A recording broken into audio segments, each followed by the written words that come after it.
I never gave much thought to the man in 7C until the day he disappeared. He was always quiet, always alone. A guy in his 50s, maybe early 60s, with a lined face that made him look like he had spent most of his life squinting into a harsh sun. I'd see him occasionally in the hallway, heading out just as I was getting back from work. We'd exchange nods, the way neighbors do, but that was the extent of it. Then one night, something woke me up. A sound, low and rhythmic, like someone was shifting furniture above me. It wasn't unusual. The walls in our building were thin, and I'd long since learned to tune out my neighbors' habits. But something about this was different.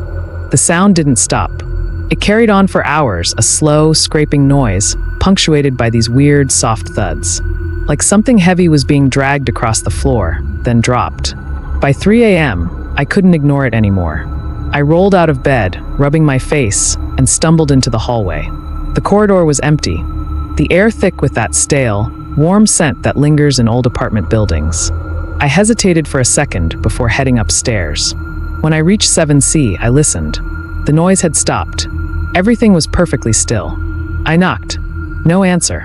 I knocked again, a little harder this time. Nothing. Just as I was about to turn back, I heard something, a faint whisper of movement behind the door, like someone shifting their weight. My skin prickled. "Hey man, everything all right in there?" I called, keeping my voice casual. Silence. I waited another few seconds before heading back to my own apartment, convincing myself that I was just being paranoid. The next morning, I saw the landlord outside, hauling a toolbox toward the stairwell. I hesitated before asking, "Hey, you hear anything weird from 7C last night?" The landlord frowned. "7C? That place has been empty for 2 months." I laughed, waiting for him to correct himself, but he didn't. My stomach tightened. "No, man," I said, shaking my head. "That guy, he lives there. I see him all the time." The landlord squinted at me. "You must be thinking of someone else. Last guy in 7C moved out a while ago." I didn't argue. I just nodded and went inside, my mind racing. That night, the noises started again. But this time, they weren't coming from above me. They were coming from inside my apartment. A slow, deliberate scrape. A soft, heavy thud. I froze, every hair on my body standing on end. My pulse pounded in my ears. The sound was coming from my bedroom. My bedroom, which I had just walked out of seconds ago. I turned slowly.